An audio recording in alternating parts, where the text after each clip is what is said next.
रश्मीच्या पाऊलांनी या मालिकेच्या आजच्या भागात आपण पाहणार आहोत की कला इकडे रुखवत व्यवस्थित मांडत असते, तर त्याच वेळी तेथे अद्वैत येतो आणि विचारतो हे काय आहे. तर कला म्हणते याला रुखवत असं म्हणतात. मुलीच्या माहेरचे लग्नामध्ये असं काही काही मांडतात. तर अद्वैत म्हणतो मग हे इथे का मांडलंय. तर लगेच कला म्हणते हो तुझं घर आहे म्हणल्यानंतर तू असं म्हणणारच ना, तुला काही प्रॉब्लेम आहे का इथे मांडलंय तर.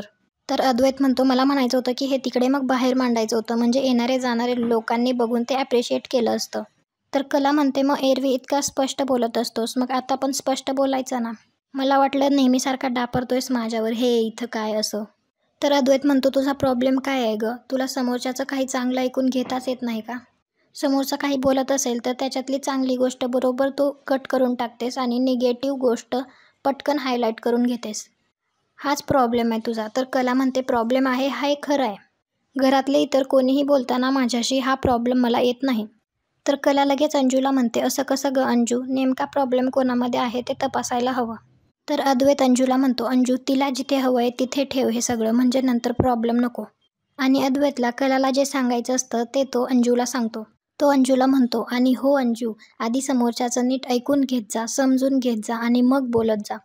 आणि तेथून अद्वैत निघून जातो. इकडे रोहिणी आणि राहुल येत असतात. तर रोहिणी राहुलला म्हणते राहुल यांची ऑलमोस्ट तयारी झाली आहे, तू तुझं काम केलंयस ना. तर राहुल म्हणतो यांनी किती तयारी केली असली तरी मी माझं काम चोख केलंय, यावेळी काहीच गोंधळ होणार नाही. आणि राहुल मी आलोच असं म्हणून बाहेर येऊन नैनाला कॉल करतो. नैना कॉल उचलते आणि म्हणते I am so happy Rahul, आज तू स्वतःहून मला फोन केलायस, आता तू माझ्या होणाऱ्या खऱ्या नवऱ्यासारखा वागतोयस. झाली का तिकडे सगळी तयारी. तर राहुल म्हणतो हो सगळी तयारी झाली, आता मी फक्त तुझी वाट बघतोय. तर नैना पण म्हणते मला पण मी कधी एकदा स्वतःच्या घरी येईन असं झालंय, मी सांगितली तशीच रूम डेकोर केली आहे ना. राहुल म्हणतो मी तुमच्या घरी 2 गाड्या पाठवतोय, एक तुझ्या घरच्यांसाठी आणि एक स्पेशल तुझ्यासाठी. मी स्वतः ती गाडी डेकोरेट केली आहे आणि इथे आल्यानंतर तुझ्या ग्रँड एंट्रीचे फोटो काढायचे आहेत ना. तर नैना म्हणते वाव राहुल हाऊ रोमॅन्टिक, आणि चल भेटूयात म्हणून फोन ठेवून देते. आता राहुल एका दुसऱ्या माणसाला फोन करतो आणि त्याला म्हणतो सांगितलेलं सगळं लक्षात आहे ना, नैना इथे पोचली नाही पाहिजे. तर तो म्हणतो हो साहेब माझ्या सगळं लक्षात आहे, तुम्ही काही काळजी करू नका. तर राहुल गुड म्हणतो आणि फोन ठेवून देतो. इकडे अद्वैत त्याच्या रूममध्ये आवरत असतो तर तेथे कला येते. अद्वैत तिला म्हणतो बोला आता काय. तर कला म्हणते थँक्स, आज हे लग्न तुझ्यामुळे शक्य होतंय, तू माझ्या पाठीशी खंबीरपणे उभा राहिलास म्हणून. मी एकटीने कितीही प्रयत्न केले असते तरी तुझ्याशिवाय हा आजचा दिवस दिसला नसता. अद्वैत म्हणतो तसं काही नाहीये. तर कला म्हणते तसंच आहे चांदेकर. रोहिणी मॅडम राहुल हे तुझ्या घरचे मेंबर आहेत, तू आग्रह धरलास, तू जर माघार घेतली असतीस तर माझ्या आईबाबांची खूप नाचक्की झाली असती, ते मनाने पूर्ण खचून गेले असते, त्यामुळे तुला मनापासून थँक्यू. तर अद्वैत म्हणतो इट्स ओके, पण हे माझं कर्तव्य आहे. या सगळ्या प्रकरणात चांदेकर फॅमिलीची सुद्धा बेअब्रू झाली असती, त्यामुळे मी जे काही केलंय ते त्यांना माझ्या डोळ्यासमोर ठेवून केलंय, पण तरीही जर तुला थँक्यू म्हणायचंच असेल तर यू वेलकम. कला तेथून जायला निघते तर अद्वैत तिला म्हणतो छान दिसतेस. कला म्हणते काय म्हणालास. तर अद्वैत म्हणतो थँक्यू म्हणताना छान दिसतेस म्हणत जा अधूनमधून. स्वतःचा इगो जरा बाजूला ठेवून वागलीस तर तुझे प्रॉब्लेम्स कमी होतील, सुखी होशील. तर कला म्हणते पण मी सुखीच आहे, छोट्या छोट्या गोष्टींमधून छोट्या छोट्या क्षणांमधून सुख कसं मिळवायचं हे मला चांगलं माहिती आहे, हवं तर मी तुलाही शिकवेन, आणि अगदीच गरज पडली तर माझ्यातलं सुख थोडंसं तुला उसनंही देईन, आणि मी गरीब असले तरी सुखाच्या बाबतीत तुझ्यापेक्षा जास्त श्रीमंत आहे, असं म्हणून तेथून निघून जाते. इकडे नैनाच्या घरी काजल म्हणत असते मी सगळं सेट केलंय. तर संगीता तिला म्हणते काय सेट केलंय, ही आहेराची पिशवी तिकडे होती, मी आत्ता इकडे आणली, जर ही राहिली असती तर आपली किती फजिती झाली असती तिकडे. तर बाबा लगेच म्हणतात संगे थोडं शांत राहा, सगळं घेतल्याशिवाय कोणीही कुठे जाणार नाही. तर काजल ती बॅग ठेवायला घेऊन जाते. तेवढ्यात तेथे नैना येते आणि ती म्हणते मम्मा मी आज इतकी खुश आहे की सांगूच शकत नाही. तर संगीता म्हणते तू खुशच राहा, म्हणजे माझ्या डोक्याचा ताप जाईल. तर नैना म्हणते अगं मी काय सांगते ते आधी ऐकून तर घे, तुझ्या जावयाचा फोन होता. तर संगीता म्हणते काय सांगायली जावयाचा, अहो ऐकलत का, अद्वैतरावांनी फोन केला होता, काय म्हणले. तर नैना रागातच म्हणते अद्वैतचा नाही राहुलचा फोन आला होता. काजल बाहेर बॅग ठेवण्यासाठी येते तर तिला गाडी पाठवलेली दिसते, म्हणून ती आतमध्ये सगळ्यांना सांगायला येते आणि ती म्हणते खरे बाई आपल्यासाठी चांदेकरांनी गाडी पाठवली आहे. तर संगीता म्हणते ऐकलत का, आपल्यासाठी गाडी पाठवली आहे, चला चला लवकर आवरायला घ्या. सगळे बॅग घेऊन बाहेर येतात तर तिथे त्यांना 2 गाड्या आलेल्या दिसतात. तर संगीता म्हणते चांदेकरांनी अजून एक गाडी पाठवली वाटतं आपल्यासाठी. नुसतं पैशानेच नाही तर मनाने सुद्धा खूप मोठे आहेत चांदेकर. मला असं वाटतंय की ही अद्वैतरावांची कल्पना असेल. तर नैना तिला म्हणते मम्मा अगं मी मगाचपासून तुला काय सांगतेय ते ऐकून तर घे. समोरचा काय बोलतोय हे तुझ्या लक्षातच येत नाही. तर काजल म्हणते अगं ये दिदे एवढं सांगण्यापेक्षा काय झालंय ते सांग ना पटपट. तर नैना म्हणते मगाशी मला राहुलचा फोन आला होता आणि ही गाडी त्याने स्पेशली माझ्यासाठी पाठवली आहे. तेच सांगत होते मी तुला. हे बघ मम्मा तू असं शांत नको राहू. जे झालं ते झालं. आता ते सगळे संपले की नाही. आता तर माझं लग्न पण होतंय. तर संगीता म्हणते खरंच नशीब काढलंस बघ. मला तर सारखं काळजी वाटत होती कसं होणार माझ्या नैनीचं. पण सगळं चांगलं झालं बघ. आता सासरी जाणार की नाही. तर सासरच्यांची मनं जपायची. चांदेकर लई मोठ्या मनाचे आहेत. एखाद्या समुद्रासारखं आहे त्यांचं मन. समुद्र कसा सगळ्या गोष्टी आपल्या पोटात घेतो आणि काहीच दाखवत नाही तसंच आहे चांदेकरांचं सुद्धा. त्यांनी आपली एवढी मोठी चूक पोटात घेतली पण तरी हसत हसत तुझा स्वीकार केला. आता तू त्यांचा मान राख असं म्हणून संगीता रडायला लागते. तर नैना तिला म्हणते मम्मा नको ना रडूस. इथून पुढे तुला त्रास होईल असं मी काहीच वागणार नाही.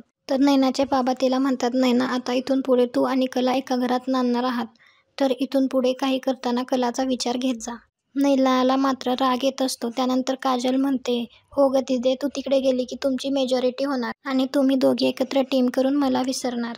तुम्ही बघाच तुम्हाला तिकडे दिवसभर उचक्या येणार. तर नैना म्हणते तुला कला गुंड्या म्हणते ना ते एकदम बरोबर आहे. तू गुंड्या नाही तर डॉन आहेस. आणि मला तिकडे जर कोणाला धपाटा घालण्याची इच्छा झाली तर मी कोणाला घालणार ग. गाडीमध्ये नैनाचे आई बाबा आणि काजल जातात आणि दुसऱ्या गाडीमध्ये एकटी नैना जात असते. त्यावेळी नैना म्हणते तुम्ही इतकी स्लो गाडी का चालवताय. पुढची गाडी आपल्या पुढे निघून जाते. आपल्याला त्यांच्या सोबत जायचंय. तर ड्रायव्हर म्हणतो सॉरी मॅडम पण राहुल सरांनी मला थोडं उशिराच पोचायला सांगितले कारण तुमच्यासाठी तिकडे खास तयारी चालू आहे. तर नैना म्हणते जर राहुलचं तसं म्हणणं असतं तर त्याने मला फोनवर तसं सांगितलं असतं. तुम्ही गुपचूप गाडी फास्ट चालवा आणि या माझ्या ऑर्डर्स आहेत कारण मी त्या घरची होणारी मालकीण आहे. तर नैना म्हणते मी राहुललाच फोन करते आता तुमचं काय चाललंय. तर ड्रायव्हर म्हणतो राहुल सरांना नका फोन करू. तर नैना म्हणते तुम्हाला कळते का आज माझं लग्न आहे. मुहूर्त टळून जाईल गाडी फास्ट चालवा. नैना म्हणते तुम्ही इकडून कुठून चाललाय. आपल्याला चांदेकर मेन्शनमध्ये जायचंय तर हा कुठला रस्ता आहे. ड्रायव्हर म्हणतो शॉर्टकट आहे. चांदेकरांच्या घरी पहिली गाडी येऊन पोचते. त्यातून नैनाचे आई बाबा आणि काजल उतरतात. तर आजोबा रोहिणीला म्हणतात रोहिणी तू पुढे होऊन विहीणबाईंचे स्वागत कर. तर रोहिणी लगेच त्यांना वेलकम असं म्हणते. रोहिणी कलाला म्हणते आरतीचं ताट दे आणि विचारते आमची होणारी सून कुठे आहे. तर संगीता म्हणते 2 गाड्या एका पाठोपाठ एकच होत्या. आतापर्यंत यायला पाहिजे होती पण आता येईल. तर लगेच ब्राह्मण म्हणतो की मुहूर्ताची वेळ निघून जाईल. मुलीला लवकर बोलवा. तर रोहिणी म्हणते इट्स ओके मिसेस खरे. आज ती नवरी आहे. थोडाफार उशीर तर होणारच. गुरुजी आपण इतर विधी सुरू करू ती नंतर येईलच. इकडे नैना ड्रायव्हरला म्हणत असते पटकन चला ना हा कुठला रस्ता आहे. तुम्ही म्हणालात या रस्त्याने आपण लवकर पोचू. हा कसला शॉर्टकट आहे. हे बघा लवकर चला. आता मला खूप इरिटेट होतंय. गाडी थांबवतो आणि म्हणतो सॉरी मॅडम हे बघा गाडी बंद पडली असं ड्रायव्हर नैनाला म्हणतो. तर नैना राहुलला फोन करायला जाते तर मोबाईलला रेंजच नसते. तर नैना ड्रायव्हरला त्याचा फोन मागते. तर ड्रायव्हर म्हणतो माझा फोन बंद पडलाय बॅटरी नाहीये. तर नैना त्यांना म्हणते तुम्ही आत्ता गाडीच्या बाहेर निघा लगेच आणि बाहेरून काही मदत मिळतीये का बघा उतरा. ड्रायव्हर गाडीतून खाली उतरतो आणि गाडी नीट करण्याचं नाटक करतो. इकडे सगळ्यांना नैनाची खूप काळजी वाटत असते. नैनाचे बाबा म्हणतात काजल नैनाला फोन लावून बघ. काजल नैनाला फोन लावत असते तर फोन लागत नसतो. अद्वैत सोहमला सांगतो दुसरी कार दिसते का बघ आपली.